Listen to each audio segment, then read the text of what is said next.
as considerações e iniciativas dessa natureza.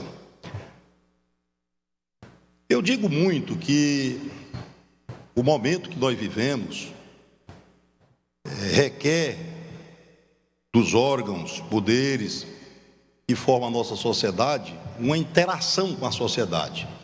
Não há como nós resolvermos os problemas da administração pública sem a participação da sociedade.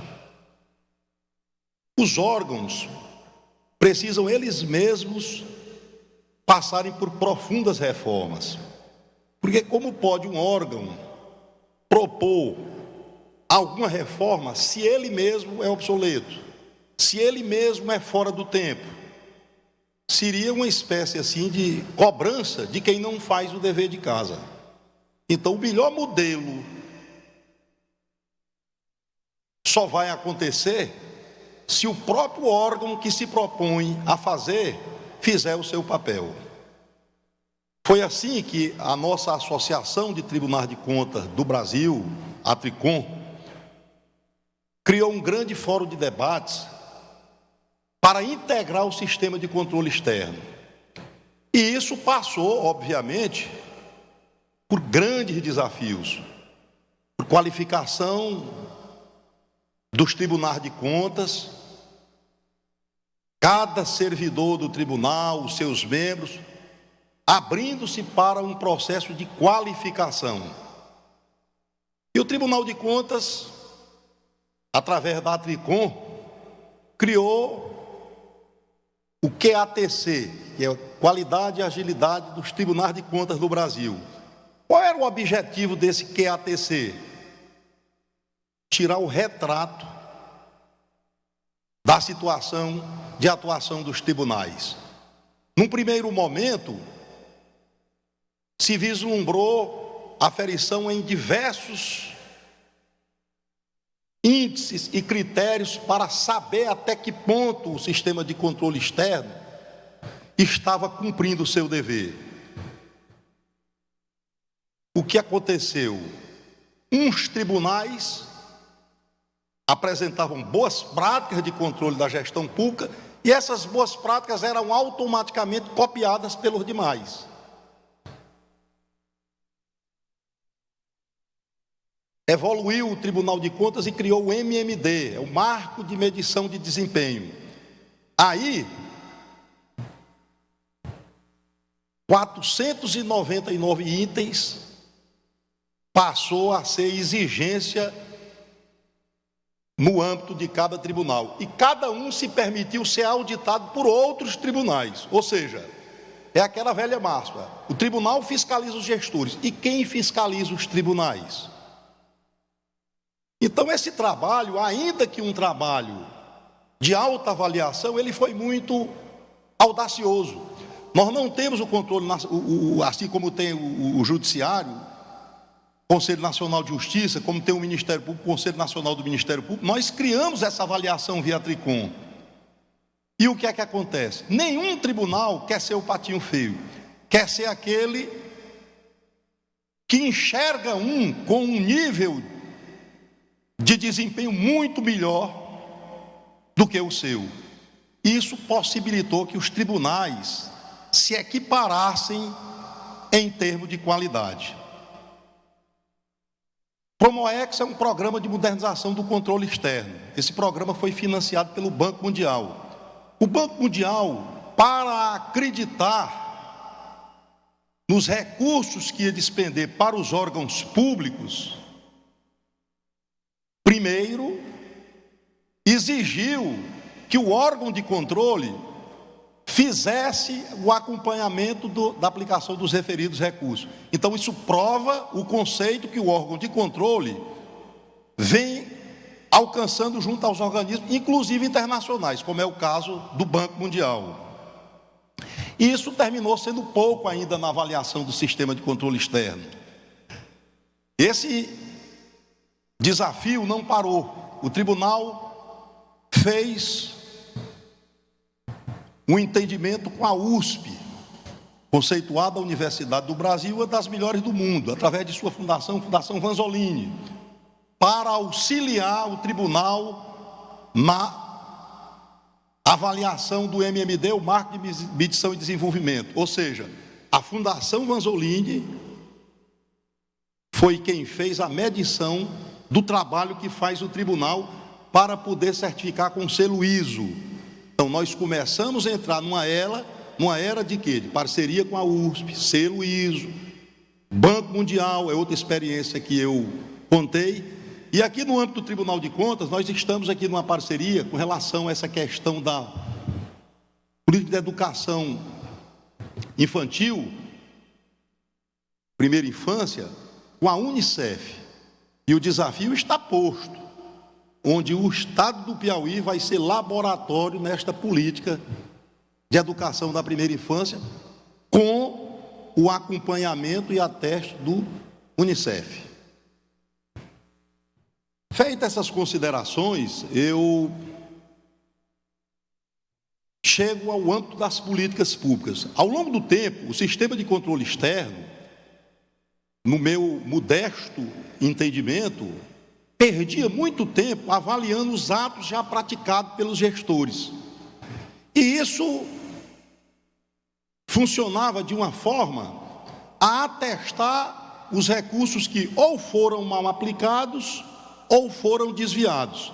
Àquela altura do campeonato, já pouco ou nada a se fazer estava nas mãos do tribunal.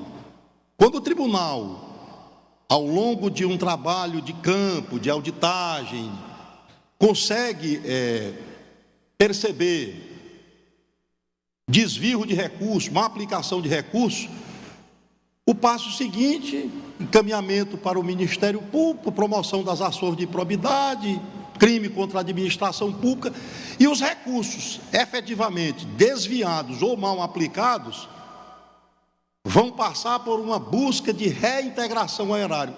É fácil essa reintegração? É não. De cada R$100 mal aplicados ou desviados, e esse dado não sou eu que estou dando, só 3 de cada 100 volta ao erário. E havia de se perguntar, é o ateste de que os órgãos de controle não funcionam? Eu diria que não. É o ateste que dinheiro que vai para o ralo do desperdício dificilmente vai voltar. Por quê? Já foram para paraísos fiscais, já foram gastos em campanhas eleitorais, já caíram na mão de laranja, e esse monitoramento de acompanhamento não é tão simplório. Para chegar onde eles estão, não é tão simplório. Isso já mostra que o desafio dos órgãos de controle está noutra linha.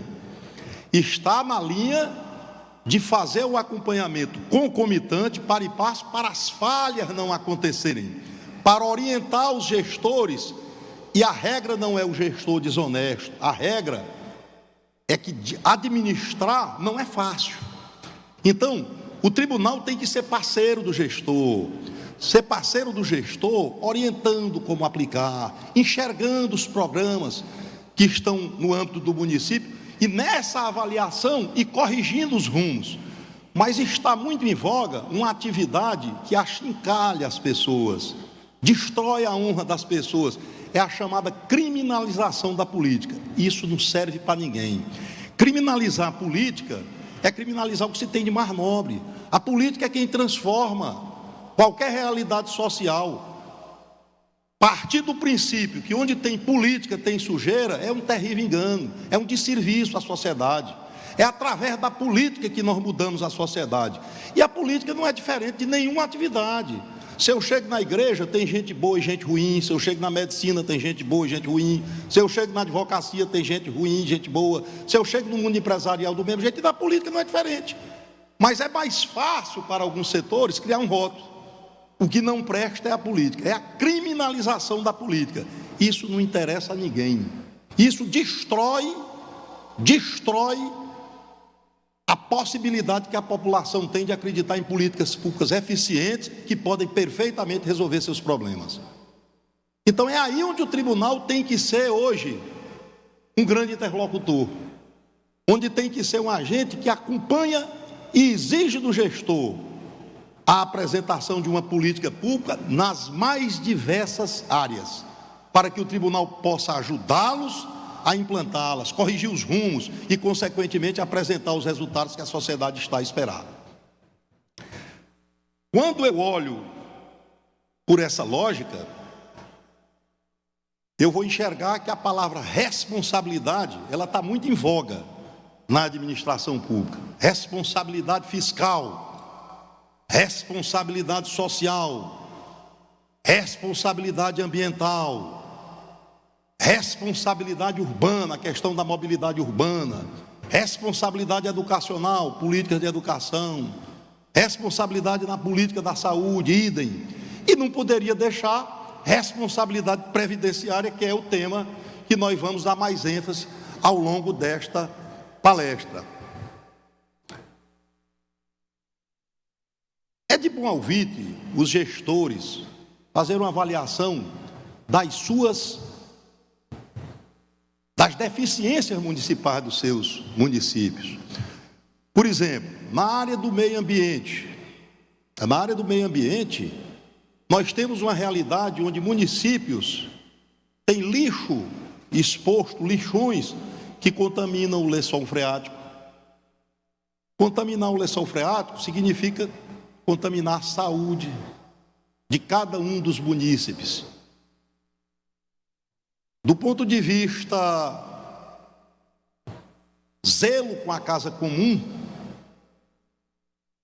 é garantia de qualidade de vida. Como chegar a uma política eficiente no âmbito da política ambiental? Não falta orientação nesse sentido, nem experiências bem-sucedidas. O que precisa é que o gestor se antene, seja interativo e aceite ser um parceiro de muita gente boa que tem aí a suplantar qualquer desafio nessa área. Nós temos aqui no Piauí exemplos de política pública eficiente e a gente não vê muitas vezes o destaque delas. Municípios que se destacaram na área da educação, municípios que têm uma boa mobilidade urbana, município que tem uma boa situação financeira. E no âmbito do tribunal, nós estamos nas circuladas que o tribunal, através dos seus seminários, dispostos a integrar os gestores, podendo apresentar suas boas práticas de gestões. Para quê? Para mostrar que o mesmo tribunal que aponta falhas é o mesmo tribunal que dá aos gestores a oportunidade de apresentar suas boas práticas. No âmbito das políticas públicas específicas, e eu digo que a melhor forma de resolver os problemas da municipalidade é o diálogo, é a integração com os órgãos de controle, com a própria sociedade, e o tribunal fez o quê com isso? O tribunal criou uma escola de contas. Para que essa escola de contas? A escola de contas só tem 3 objetivos do tribunal. Primeiro objetivo da escola de contas é qualificar seus servidores, não podia deixar de ser diferente. O servidor que vai acompanhar as políticas públicas, os gestores, tem que estar em perfeito treinamento, em constante treinamento. O segundo objetivo é qualificar os gestores, é a quem se dirige o trabalho do Tribunal de Contas. E por fim, qualificar os controladores sociais. Os controladores sociais é o quê? Quem são os controladores sociais? Controladores sociais é a população que paga seus impostos e quer acompanhar a vida política administrativa dos seus municípios. E muitas vezes ela não sabe acompanhar, ela precisa de treinamento. A escola de contas se propõe às pessoas do povo que querem fazer um treinamento para acompanhar a vida política administrativa do município, o fazer. Então, e o tribunal tem e pode fazer treinamento nas mais diversas áreas, na área de pessoal, na área de acompanhamento de obras, de serviços públicos, de acompanhamento de políticas públicas, bastando para isso a procura do nosso tribunal. Semana passada, e isto serve para os gestores aqui presentes, isso serve para ver o tanto que é importante esse trabalho de interação. O presidente do Tribunal de Contas da União convocou todos os presidentes dos tribunais de contas para uma reunião em Brasília com o ministro da Educação, Camilo Santana. O que era o objetivo deste encontro? O objetivo deste encontro, o ministro mapeou todas as obras públicas paradas na educação básica e queria a parceria, o apoio do sistema de controle externo no sentido de resolver todas elas. Eram 3.579 obras paradas ou inacabadas entre escolas da educação básica e creches. Aqui no Piauí são 170 obras, dessas 3.559 são no estado do Piauí. Quando o ministro faz um levantamento assim, procura o TCU para, em parceria com os tribunais, tudinho alcançar esse objetivo, ele está dando um exemplo de como, em parceria, gestores e órgãos de controle pode alcançar um resultado que pode mudar a vida de muita gente. Você imagina uma criança que encontra-se a 300 metros de uma creche, inacabada, ao longo de muitos anos, e aí você vai levar uma vida para poder retomar essa obra. Quando a obra ficar pronta, ela já passou a fase que podia usar a creche que era de lado da casa. Desperdício de recurso público. Então, obras inacabadas é um dos exemplos onde o não acompanhamento concomitante permite exteriorizar uma situação como essa. Aqui no Piauí, por exemplo, nós tivemos ao longo de muito tempo aí atrás, muitas obras inacabadas que ao longo do tempo foram deixando de ganhar esse status. Só para citar algumas, o Hospital Universitário, o HUT, o Centro de Convenções, a Puticabana, a Ponte da Amizade, citando algumas. Elas não estão mais no calendário da cidade, ou seja, está se provando que ao longo do tempo a questão de par e passo, de acompanhamento concomitante está mudando e virando esse jogo. É essa atividade invisível do sistema de controle externo que às vezes passa despercebida. É mais importante para um tribunal de contas, no final de um exercício, uma manchete do tipo: 300 bilhões foram desviados, atesta o Tribunal de Contas do Estado. Essa manchete aí seria dizendo que o erário público teve um prejuízo de 300 bilhões. Ou seria melhor uma manchete assim: foi a ação preventiva do Tribunal de Contas que impediu que 300 bilhões de reais foram mal aplicados. Existe uma diferença muito grande entre mal aplicação e desvio.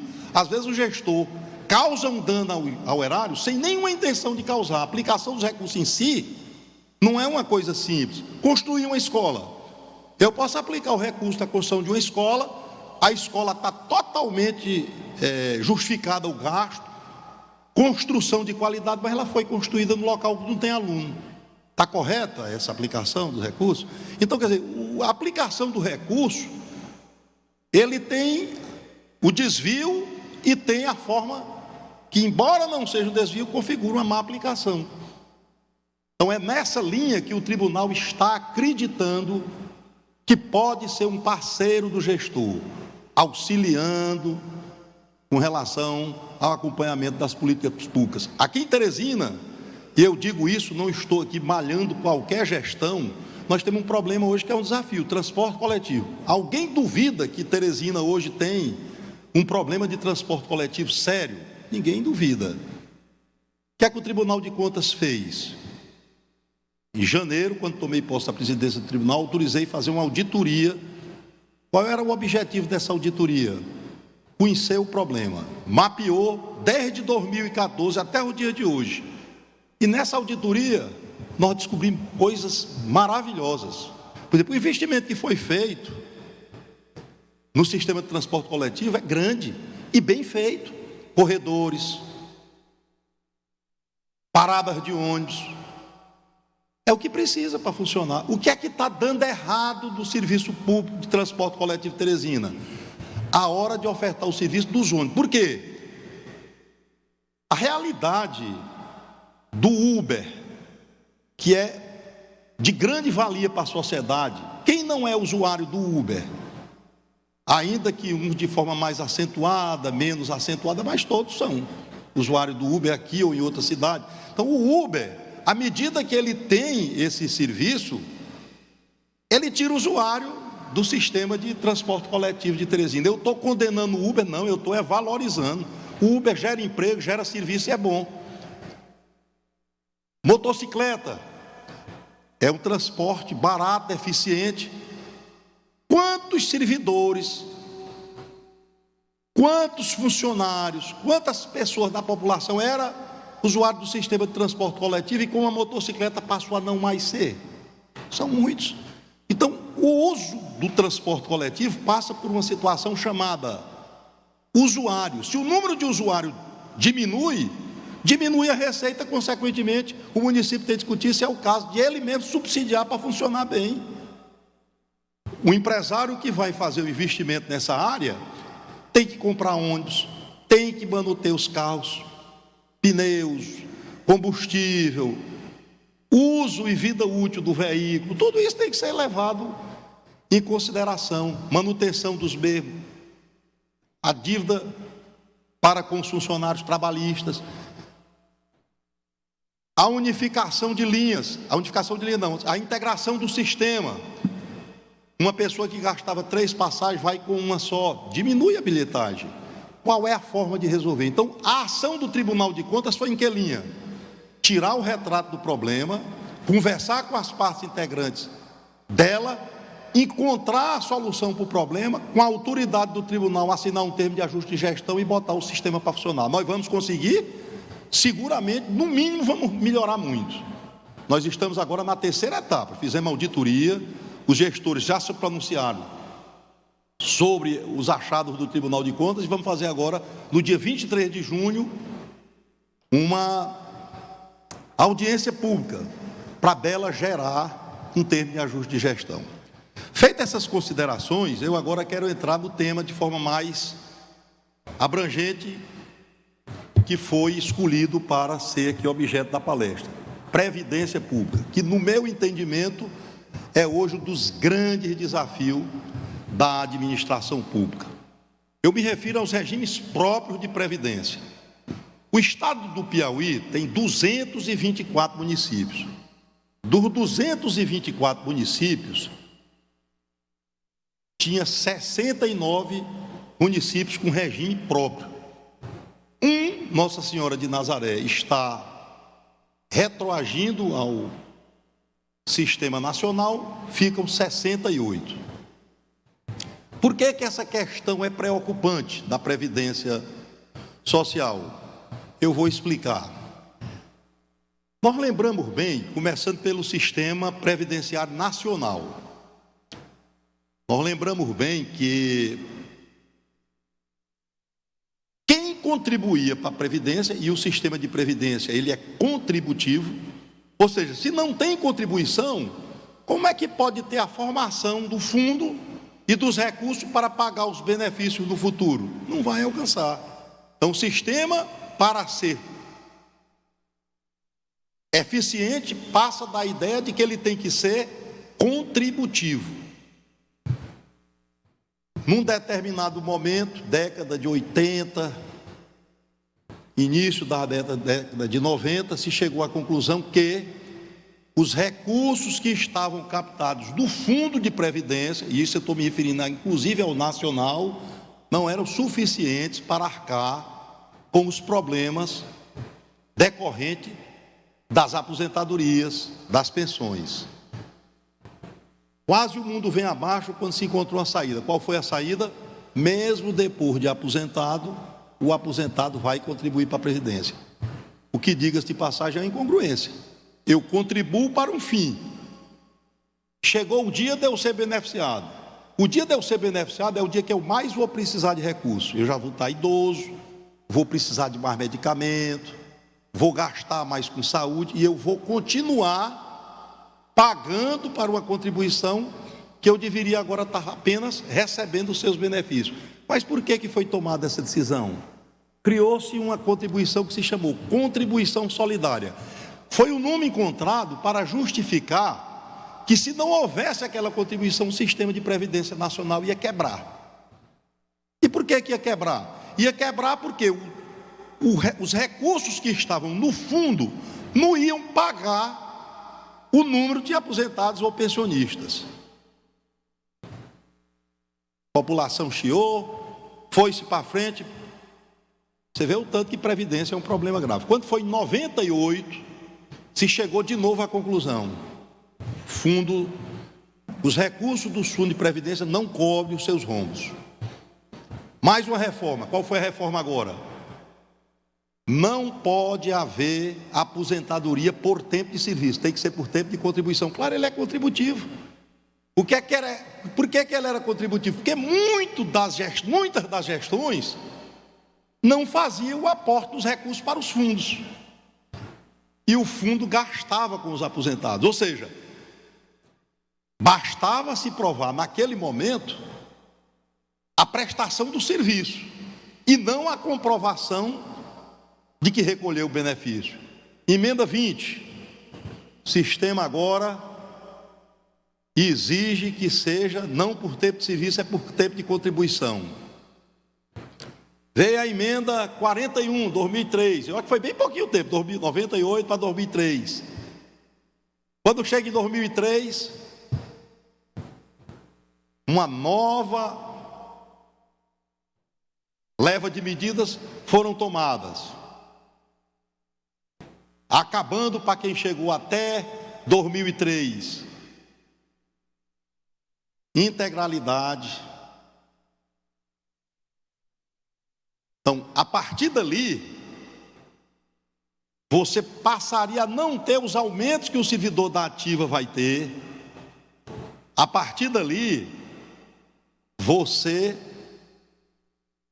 mesmo numa mesma função, não tem o mesmo tratamento dos que entraram em tempo pretérito.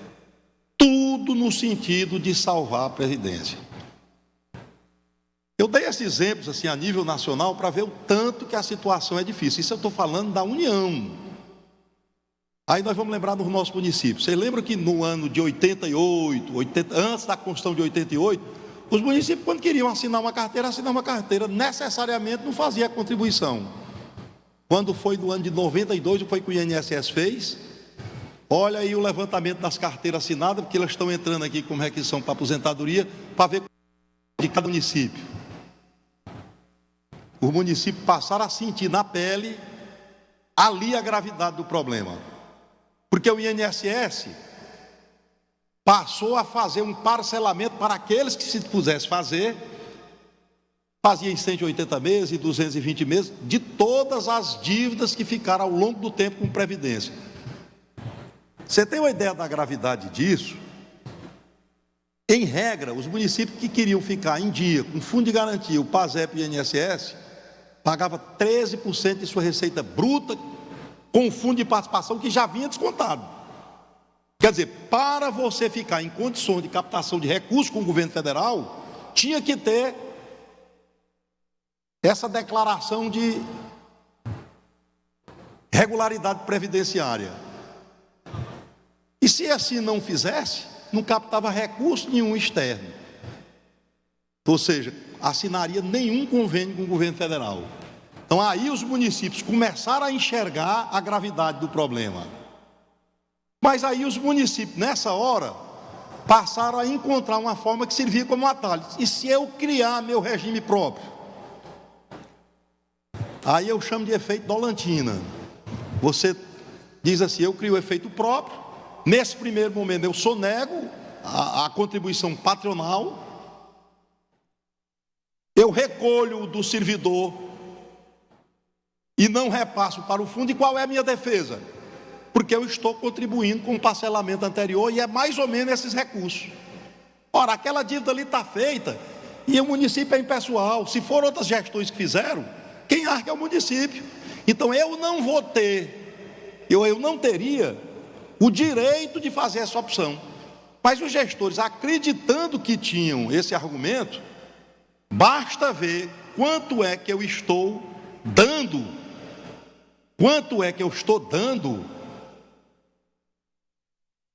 para esse parcelamento nacional, e eu vou enxergar que é menor do que se eu estivesse sozinho no fundo previdenciário. Mas não, esse argumento é incabível, era incabível, porque aquela dívida, ela é pretérito, o município, a dívida é impessoal, o município não tem proprietário e tem que arcar com ela. E assim muitos fizeram. Quando isso aconteceu,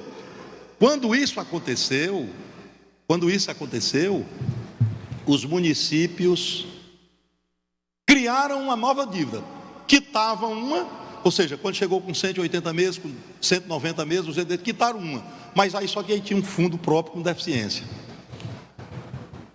E aí pergunta, e agora a questão do fundo próprio? Nós vimos aí alguns dias na televisão a França caindo o mundo, primeiro mundo. O que? Reforma na Previdência. Por quê? Aumentou a expectativa de vida. As pessoas vão receber por mais tempo do que o cálculo atuarial possibilitava. Vocês viram o que foi que aconteceu num país de primeiro mundo, França. Aí eu pergunto, será que nos municípios do Piauí, sem um acompanhamento de técnicos para fazer esse levantamento do cálculo atuarial? E o que é que vem ser cálculo atuarial? Cálculo atuarial vem ser tão somente a certeza de que os recursos que foram repassados, que foram recolhidos do servidor e que foram repassados como a dívida patronal do município, se é suficiente para pagar os benefícios. E aí onde é que o gestor municipal se equivoca?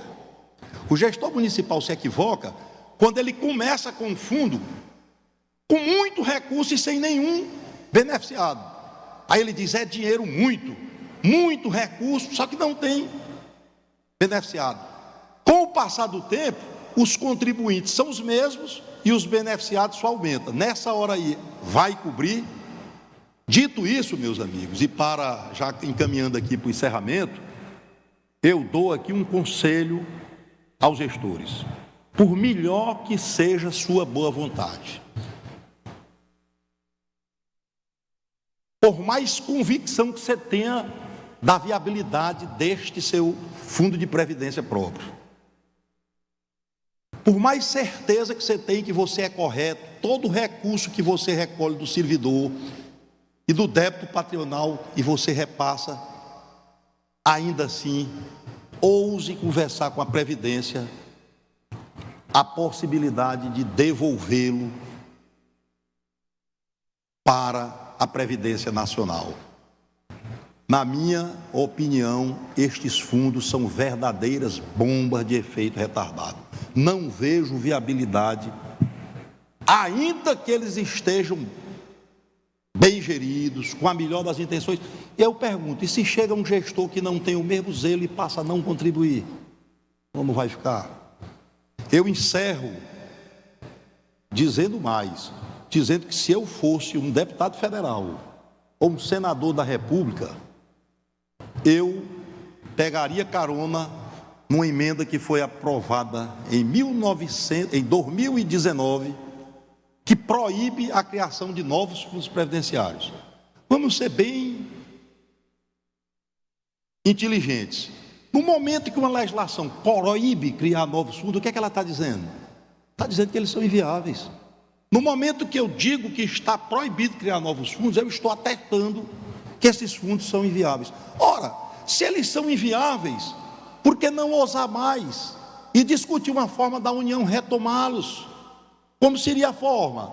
A própria legislação já prevê, a emenda constitucional que proibiu criar novos fundos, ela já prevê que lei complementar poderá dispor, inclusive sobre a extinção dos fundos já existentes.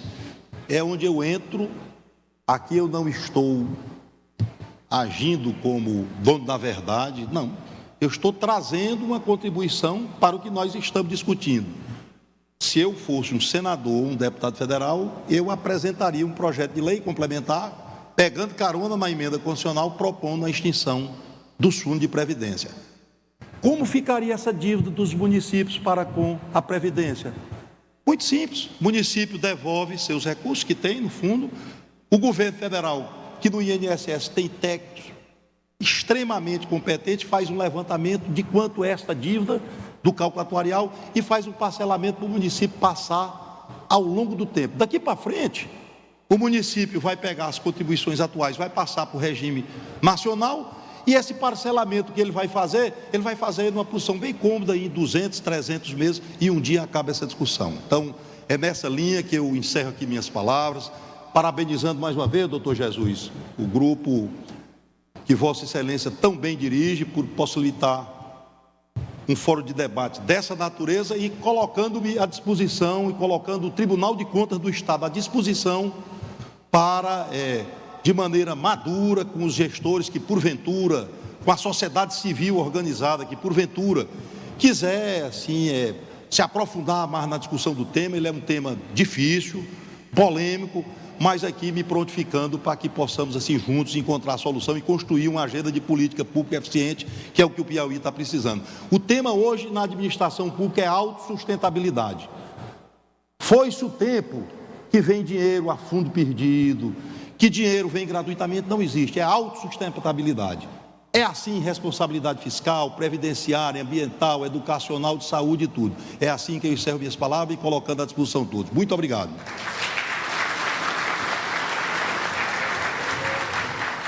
O Congresso das Cidades do Piauí agradece a palestra do presidente do Tribunal de Contas do Estado, conselheiro Kennedy Barros, assim como agradece a presença de todos que se encontram aqui.